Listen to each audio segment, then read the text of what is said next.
Field marshal Asim Munir America के second visit पे गए हुए थे। फील्ड मार्शल की ये विजिट दोस्तों के लिए खुशी का बायस थी, पाकिस्तानियों के लिए बायस फख्र थी। हमारे कुछ हमसाए हैं वहां परेशानी थी। इंडियन जो राह है वो दुनिया के अंदर टेररिज्म को स्पॉन्सर कर रही है। कनाडा में किस तरह सिख रहनुमा को मारा, फील्ड मार्शल ने बेसिकली उनको और उनके आका जो मोदी है, जो विश्व गुरु बनते फिरते हैं, उनको मैसेज दिया कि भाई पाकिस्तान एक न्यूक्लियर पावर है। हमने ये समझा कि हमारी एग्जिस्टेंशियल थ्रेट है हमें, तो हम ये न्यूक्लियर बम जो है ये हमने कोई शब बारात के लिए तो नहीं रखे हुए बजाने के लिए, तो किस लिए रखे हुए? तो अगर ये नौबत आ गई तो फिर आधी दुनिया को हम साथ ले डूबेंगे।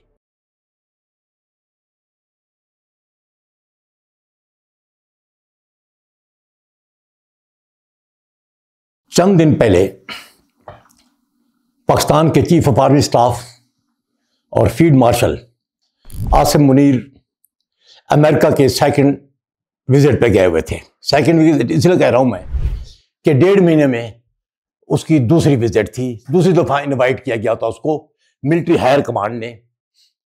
वो टेम्पा में अमेरिकन सेंट्रल कमांड के जो कमांडर थे जनरल कुरीला, उनकी रिटायरमेंट के इवेंट और नया कमांडर जो है उसको कमांड टेक ओवर करने में जो फंक्शन हुआ था उसके लिए हमारे फील्ड मार्शल को इनवाइट किया गया था। फील्ड मार्शल की यह विजिट दोस्तों के लिए खुशी का बायस थी, पाकिस्तानियों के लिए बायस फख्र थी। जबकि हमारे कुछ जो हमसाए हैं जिनको हर वक्त हमारी हर अच्छी खबर पे दुख होता है, वहां परेशानी थी। और उनकी परेशानी उस वक्त बढ़ गई जब वहां से फील्ड मार्शल की मुख्तलिफ तस्वीर जो है वो अमेरिकन मिलिट्री कमांड ने रिलीज की। जो फील्ड मार्शल की बॉडी लैंग्वेज है, जो उसके फेस एक्सप्रेशन है while he is meeting General Kurilla, while he is meeting successor of General Kurilla, या जो joint chief of American defence है जनरल डीन, उनके साथ मुलाकात कर लें, उनका फेस एक्सप्रेशन, उनका बॉडी लैंग्वेज वो एक बड़े कॉन्फिडेंट फ्रेंड की नजर आ रही है, जिसमें ट्रस्ट भी छलक रहा है, एतमाद भी छलक रहा है और दोस्ती भी। अभी वो चीखें खत्म नहीं हुई थी कि फील्ड मार्शल ने वहां पाकिस्तानी डियास्पोरा के साथ एक इंटरेक्टिव सेशन किया। उस इंटरेक्टिव सेशन में फील्ड मार्शल ने जहां प्रेसिडेंट ट्रंप की दुनिया में पीस की प्रमोशन और कॉन्फ्लिक्ट रेजोल्यूशन में उसके पॉजिटिव किरदार की तारीफ की, अप्रिशिएट किया, वहां पर उसने अपनी विजिट को भी पाकिस्तान और अमेरिका के दरमियान बढ़ते हुए तल्लुकात, जो कि बड़े रिवार्डिंग है, म्यूचुअली रिवार्डिंग है और पॉजिटिव पाथ पे रमान दमा हुए हैं, उसको उन्होंने दोनों ममालिक की मुस्तकबिल के लिए बड़ी अच्छा नेक शगुन करार दिया। उन्होंने पाकिस्तानी डियास्पोरा को भी पाकिस्तान के लिए एक लाइट रोशनी गर्दाना और उनको बताया कि वो पाकिस्तान का ब्रेन ड्रेन नहीं है, बल्कि हम पाकिस्तान वाले आपको ब्रेन गेन कहते हैं, क्योंकि आप सिर्फ पाकिस्तान की रिमिटेंसेस में इजाफा नहीं कर रहे, पाकिस्तान के जो फाइनेंशियल कमजोरियां हैं उसको दूर करने में मदद नहीं कर रहे, बल्कि पाकिस्तान के अंदर उसके सोशो इकोनॉमिक डेवलपमेंट में, उनकी एजुकेशनल इंस्टीट्यूशन में, उनके हेल्थ केयर हॉस्पिटल में, इन सब में आप पॉजिटिव कंट्रीब्यूट कर रहे हैं। आप खुद उनमें ना सिर्फ इंटेलेक्चुअली और साइंटिफिकली कंट्रीब्यूट कर रहे हैं, बल्कि उनको सेट करने में भी आप पार्टनरशिप अख्तियार कर रहे हैं। तो इस वजह से आपका बहुत ही पाकिस्तान के ऊपर एहसान है। इन चंद बातों के बाद उन्होंने 3 बातें की इंडिया के बारे में, जिनसे पिछले 3 दिन में नेशनल या इंटरनेशनल मीडिया जितना भी है इंडिया का, हर जगह कोहराम मचा हुआ है और वो उसे नए नए बयानियां बनाने की कोशिश कर रहे हैं। वो तीन बातें क्या थी? पहली बात उन्होंने की कि इंडियन जो राह है वो दुनिया के अंदर टेररिज्म को स्पॉन्सर कर रही है। उसने मिसाल दी कनाडा में किस तरह सिख रहनुमा को मारा, किस तरीके से अमेरिका में और बरतानिया में उसने सिखों को मारने की कोशिश की। उन्होंने कुलभूषण जादेव जो है उसका रेफरेंस दिया गया, किस तरीके से बीएलए को स्टीयर करने के लिए उसे भेजा गया, जो कि इस वक्त हाजिर सर्विस हमारे पास कैद में है और उसको राह स्पॉन्सर करती ही बस राह का वो हाजिर सर्विस ऑफिसर था। और किस तरीके से अजीत डोभाल ने मुख्तलिफ प्रैक्टिस को सपोर्ट किया पाकिस्तान के खिलाफ। फितरतुल हिंदुस्तान है या फितरतुल खवारिज है, डेफिनेटली उनके खिलाफ हम फुल रिजार्व की तरह आगे बढ़ रहे हैं और उनके जो सेफ हेवन थे अफगानिस्तान में और ईरान में वो आहिस्ता आहिस्ता वो श्रिंक हो रहे हैं और जो बॉर्डर है हमारे ईरान और अफगानिस्तान के वो उनके लिए एनविल का काम करेंगे और हमारा हैमर उन पर पड़ रहा है। और आप देखिए पिछले चंद दिनों में हाईली एक्सेलरेट हुए उनके ऑपरेशन और पाकिस्तान का रिस्पांस भी बहुत ही जानदार है, आपको खबरें मिल रही हैं। दूसरी जो बात उन्होंने की वो की कश्मीर के बारे में। उन्होंने कहा कश्मीर जो है वो एक अनफिनिश एजेंडा है पार्टीशन प्लान का, जो कि बरसगीर को तकसीम किया गया था। ये कोई इंडिया की प्रॉपर्टी नहीं है। इंडियन हेल्ड कश्मीर जो है इसको रिजॉल्व होना है और एज पर दी पार्टीशन एजेंडा रिजॉल्व होना है और वो उसकी गारंटी किसने दी है? उसकी गारंटी इंटरनेशनल कम्युनिटी ने दी हुई है through security council resolution, through UN की रेजोल्यूशन। और आज या कल इंडिया को वो तस्लीम करना पड़ेगा और लोग वहां के जो खित्ते के लोग हैं, कश्मीरी हैं, उनको उनका हक खुद अख्तियारी देना पड़ेगा। इसी बात के क्योंकि पाकिस्तान जो है वो कभी भी इस इशू को नहीं छोड़ेगा। वजह यह है कि कश्मीर को हमारे बाबा ने, हमारे फादर जो नेशन के हैं कायदे आजम, उन्होंने कश्मीर को शाहरग पाकिस्तान की कहा था और हम भी यही समझते हैं और हम अपनी शाहरग जो है वो कभी भी हिंदुस्तान के कब्जे में रहने नहीं देंगे। जो करना पड़ा हम करेंगे। इसी के साथ ही उन्होंने दूसरी बात जो की वो की इंडस वाटर ट्रीटी की हेल्ड इन बेस करने की। उन्होंने कहा कि जो तीन दरिया हैं, दरिया सिंध और उसके ट्रिब्यूटरी झेलम और चनाब, वो एज पर आईडब्ल्यूटी ट्रीटी जो है वो हमारे हैं और उनका पानी पाकिस्तान के पास आना है। इंडिया को छोड़ना पड़ेगा।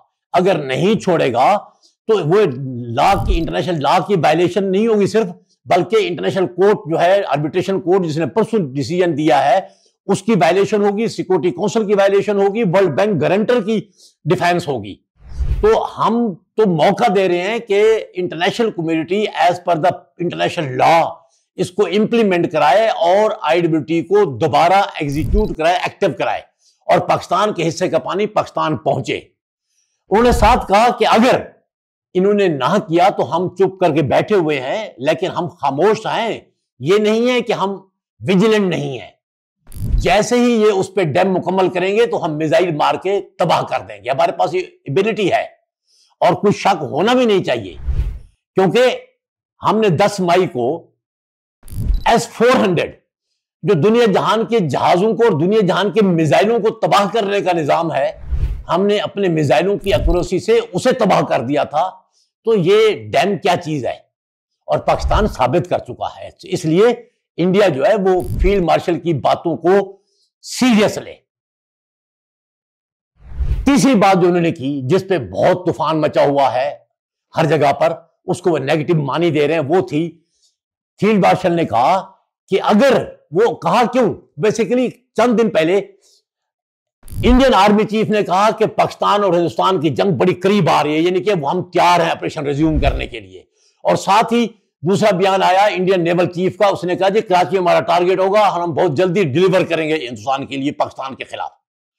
अब ये दो सीनियर लीडरशिप है इंडियन डिफेंस की, वो ये कह रही हैं। तो हमारे फील्ड मार्शल ने बेसिकली उनको और उनके आका जो मोदी है, जो विश्व गुरु बनते फिरते हैं, उनको मैसेज दिया कि भाई पाकिस्तान एक न्यूक्लियर पावर है, पाकिस्तान के पास नो डाउट हम बैलेंस ऑफ पावर कन्वेंशनल भी हमारे पास है, लेकिन अगर जरूरत पड़ी, आप समझते हैं कि पाकिस्तान के एग्जिस्टेंस को चैलेंज कर पाएंगे, और हमने ये समझा कि हमारी एग्जिस्टेंस थ्रेट है हमें, तो हम ये न्यूक्लियर बम जो है ये हमने कोई शब बारात के लिए तो नहीं रखे हुए बजाने के लिए, तो किस लिए रखे हुए हैं? तो अगर ये नौबत आ गई तो फिर आधी दुनिया को हम साथ ले डूबेंगे। अब इस बात को वो नेगेटिवली इंटरप्रेट कर रहे हैं, वरना अगर देखा जाए तो पाकिस्तान ने तो 1998 से यही क्लेम किया हुआ है। पाकिस्तान ने 1998 से कहा है कि हम फर्स्ट यूज ना करने की गारंटी नहीं देंगे। पाकिस्तान की जो न्यूक्लियर पॉलिसी है वो ये कहती है कि हमारा न्यूक्लियर जो बम है वो इंडियन स्पेसिफिक है, हमने किसी और के लिए नहीं है। इंडियन से जो हमें एग्जिस्टिंग थ्रेट है हम उसके लिए कर रहे हैं। अगर हम उसके लिए कर रहे हैं और उसकी तरफ से हमारी एग्जिस्टेंस को थ्रेट हुआ, जो 7 गुना बड़ी रियासत है, 6-7 गुना बड़ी फौज रखती है, तो फिर हम क्या करेंगे? हमने न्यूक्लियर बम किस लिए रखा हुआ है? ऐसे ही मौके के लिए रखा हुआ है। याद रखें, न्यूक्लियर डेटरेंस जो होता है ना, उसकी 3-4 चीजें हैं। एबिलिटी होनी चाहिए, पाकिस्तान के पास एबिलिटी है, दुनिया मानती है कि पाकिस्तान के पास न्यूक्लियर बम है, और हर किस्म के टैक्टिकल भी हैं और स्ट्रेटेजिक भी हैं। दूसरी चीज होती है कैपेबिलिटी। कैपेबिलिटी से मुराद यह है कि पाकिस्तान उसको प्रोजेक्ट कर सकता है, डिलीवरी मीन्स है। हमारे पास सी के अंदर से भी है, हमारे पास सरफेस टू सरफेस भी हैं और एयर टू सरफेस भी हैं। So we have the capability. Third होती है कैपेसिटी। पाकिस्तान के पास माशाल्लाह इतने हैं और ये सिस्टम इतना डाइवर्स है और इतना स्प्रेड ओवर है कि इंडियन के हमलों के बावजूद भी हम उसको जवाब देने की पोजीशन में होंगे। तीसरा होता है विल, कि हमारा फील्ड मार्शल वो विल और वो रिजॉल्व दिखा रहा है कि we have a will to use that अगर वक्त आया तो। सो ये विल असल खतरनाक है, और विल कैरेक्टर की निशानदेही करते, याद रखें। कैरेक्टर की तारीफ करते हैं लीडरशिप में कि कैरेक्टर है क्या है? कैरेक्टर है किसी लीडर की सेइंग और डूइंग में फर्क ना होना। अगर उसकी सेइंग में और उसकी डूइंग में फर्क नहीं है तो ही इज अ कैरेक्टरफुल पर्सन। और हमारे फील्ड मार्शल ने मई वार से पहले जो कहा था कि पाकिस्तान को कमजोर ना समझना, पाकिस्तान का हम दिफा करेंगे, और छोटी फौजें भी बाज़ औक़ात कई दफा बड़ी फौजों को शिकस्त दे चुकी हैं, और उसने साबित किया मई की जंग में।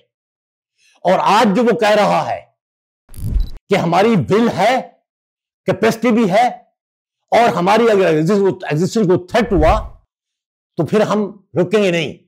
ये फील्ड मार्शल का आज का नहीं है, ये पाकिस्तान का 1998 से रिजॉल्व चला आ रहा है।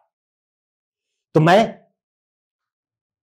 इंडियन के नैरेटिव को सामने रखते हुए जवाब देना कोशिश करूंगा, इंडियन को समझाने की कोशिश करूंगा कि आप इस स्टेटमेंट जो फील्ड मार्शल ने दी है, इसके पीछे उसका कैरेक्टर देखें कि वो जो कहता है वो करता है। तो ऐसे बंदे से आपको एहतियात की जरूरत है। आप रिस्क मत लें, आप कैलकुलेशन अपनी गलत और एग्जेटेड ना करें। पाकिस्तान वो ताकत बन चुकी है जो कन्वेंशनल पावर भी रखती है और न्यूक्लियर डेटरेंस भी रखती है, और ये दुनिया को भी मैसेज है कि इस खित्ते में आप पीस को मौका दें। वो IWT है, इंटरनेशनल ट्रीटी का इशू है, वो कश्मीर का इशू है, वो हमारे दरमियान टेररिज्म का इशू है। इन सब के पीछे पीस, इंटरनेशनल कम्युनिटी जो है वो अपने पीसफुल ड्राइव और पीस इनिशिएटिव लॉन्च करे और हमारे दरमियान मजीद वार से बचाए। Thank you.